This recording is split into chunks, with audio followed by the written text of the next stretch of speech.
Hello everyone. Today I wanted to do something I've never done before, and do a kind of a channel update tying in with the wrap-up of the 7 Frank Borzage movies that I have discussed recently. I really enjoy doing these kind of series, so I'm going to continue on doing them with maybe some other directors, other movie stars. First of all, I got to thank everybody who has subscribed to this channel. I was going to wait till I had 200 subscriptions. I'm at 195 right now, but I have faith I'm going to get another 5, and it really gratifies me that I have that as many as I do, and that some of my videos, especially my older ones, have gotten quite a few views. The channel is pretty much devoted to mostly forgotten movies, under the radar movies. That's what interests me the most. And I like, even though I know my presentation is often kind of woeful, it's never going to be much pizzazz. I might go a little bit more high tech. I have a lapel mic now, and I might get a light. I'm sitting in front of a big picture window, so the lighting right now is sunny, but it could get cloudy at any time because there are some big clouds in the sky. But I like the archival nature of my channel because, again, I'm talking quite often about movies that nobody else talks about, and they're there, you know, whether I get a few views or a whole lot, they're there. I am kind of disappointed I don't get many comments, but hopefully those will pick up as well. So as I said, I've completed my Borzage. I'm just about done with Kobayashi. I'm still in the middle of The Human Condition. I have one more part to go, and then I'll be done Kobayashi. So what's in the future? Well, first off, I'm completing this great biography of Erich Rohmer by Antoine Debec and Noel Herpé, maybe, perhaps. I know I'm butchering the names. It's very thick and very expensive. Luckily, my library had this on hand. It's fantastic biography, and I'll talk about it more when I start doing some of Erich Rohmer's films, because the ones I'm going to start off with will be the comedies and proverbs from the 1980s, and there's 6 of them. Rohmer did 3 different series, the Moral Tales, Comedies and Proverbs, and the Tale of the Seasons, Tale of 4 Seasons. Those movies, the season movies, Tale of Winter, Tale of Spring, so forth, are playing at the Film Forum in New York City right now in restored print. So here's hoping that, and there's rumors that they're soon to come out as they're being distributed by Janus, that they will be coming out maybe December. But I certainly will also do those, the Tale of 4 Seasons, as well as these comedy and proverbs. But that's a little bit down the road. And I'm also, and the author, one of the authors, Debec,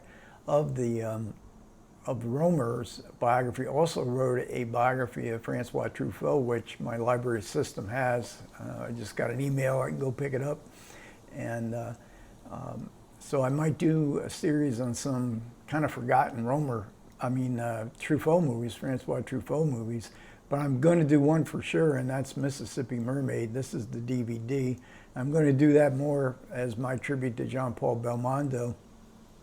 This is, I think it's the only film he made with Truffaut, and I remember seeing this in 1970 at the Paris Theater in New York City and falling absolutely in love with this movie. It's one of those L'Amour Fou movies, and Belmondo and Deneuve I thought were very good in it. It didn't get good reviews, but I'll be doing a discussion on that very soon. And then I'm also thinking of doing a Gary Cooper in the 1930s. I've already done maybe 4 or 5. This is David Thompson, very small book, but I have on order through my library system a more expansive Gary Cooper biography. There's quite a few of them out there. And I'm also thinking of continuing on with Claudette Colbert, in the 1930s. I've already done, I think, 6 or 7 of those so far. Not much literature out there on Claudette Colbert. She was a very private person, and so I'm not sure whether I'm going to be able to find a biography of hers. Okay, so that's where the channel is going. Again, thanks for all those who have subscribed to my channel. I really do appreciate it.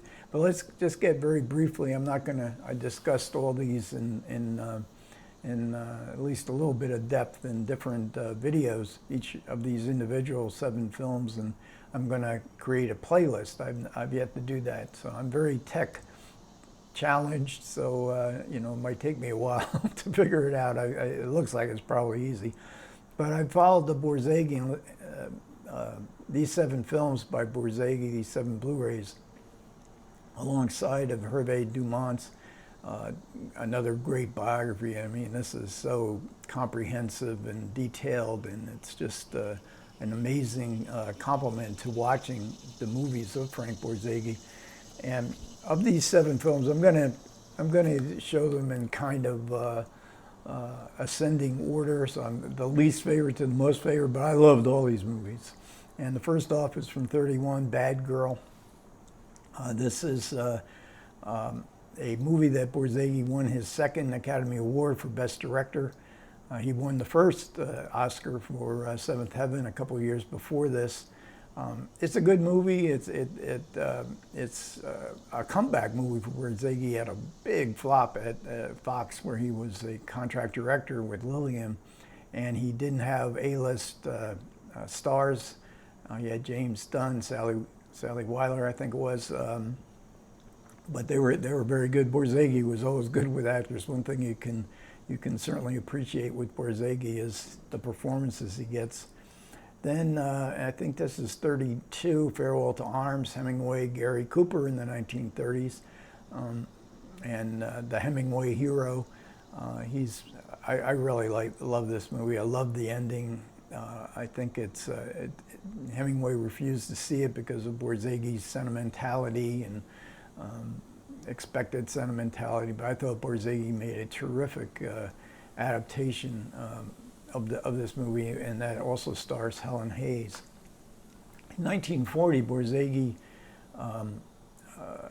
he got divorced from his first wife, and if you know Borzage and his kind of romantic view of love, the sort of the transcendent power of love, it's kind of sad that his first marriage was kind of loveless, and eventually in 1940 they divorced. He was very much in love with his wife. She was not in love with him. She respected him, she told friends, but she was not in love with him. And Borzage started drinking heavily. It's disputed as to how big a influence it had, but certainly there's certainly 1940 is very much a year in which Borzage pre-1940 is fantastic, and post-1940, sometimes it didn't seem like his heart was in it. He wasn't really doing many personal projects, but he did do one personal project. And this is Criterion release, The Moonrise, from I think it's around 47. That's Dane Clark on the cover. It's got a terrific performance from Gail Russell, and it's sort of I called it when I talked about it as an anti-noir. Film noir was in the height of its popularity. Borzage didn't like film noir. He didn't like this darkness, this pessimism. So this is a film that looks like a film noir. It's certainly photographed like one, and Borzage, like so many Hollywood directors that were around when F.W. Murnau was in Hollywood, he was greatly influenced by that kind of expressionism that Murnau used, and that is sort of the genesis of the way film noir movies looked in general. So this is, I think, the one film post-1940 that's really, really good. There's a couple of other Borzage movies that are available on Blu-ray, but they're in this period, and I've seen them before. I'm not sure they're worth the money, and I think the Blu-rays, I think they're olive Blu-rays, and they have no extras on them. So I'm going to stick with just these Blu-rays. Then probably the biggest surprise for me was Disputed Passage. Again, Borzage had to work with B B-cast level actors, John Howard, Bulldog Drummond, Dorothy Lamour. This is early in her career, before the Bob Hope movies, but right after Hurricane, where she did make indeed a splash in the John Ford movie. Borzage knew exactly how to use her. I think she's very good in this, and John Howard as well. And that's on the cover. That is Akim Tamiroff. He has one of his most one of his largest roles in the film in his film career, and he's really outstanding. Again, a surprise for me. It's just a beautiful ending, and it's just a great way that Borzage often had with bringing characters together for that moment of transcendence that often comes in the end of his films. So Disputed Passage really, of all these films, probably his most underrated movie. Now the next three, the final three, I really love, and to me, whether you're a Borzage fan or not, these are movies to have in your collection. One is Mortal Storm. We have Jimmy Stewart and Margaret Sullivan. They were a fantastic couple. They were soon to make The Shop Around the Corner with Lubitsch. But the hallmark of this film is Borzage's condemnation of fascism, nationalism, the worshiping of a leader, how it divides people, and even more so how it oppresses the ability of people to be human and to love. And mostly, you know, that was what Borzage was most concerned with, our potential for finding that significant other that completes us as human beings. It's kind of I guess Borzage has fallen out of favor because that's kind of a cornball kind of concept in this cynical modern age of the internet. But Borzage believed in it, and artistically he expressed it. I think he expressed it magnificently. And then a film I recently talked about, Desire. This is with Marlene Dietrich and Gary Cooper, another Gary Cooper 1930s movie, produced by Ernst Lubitsch. So we get tremendous talent everywhere in this film, and I found it an absolutely delightful film. I didn't remember it too well, but you know, it's just one of the great comedy movies, and maybe one of the greatest collaborations between two great directors, and Ernst Lubitsch and Frank Borzage. And you have to remember that Borzage was considered a great director in 1936, 36, I think is when this was made. Right before, I think Cooper may have done another movie or two, and then comes Mr. Deeds Goes to Town.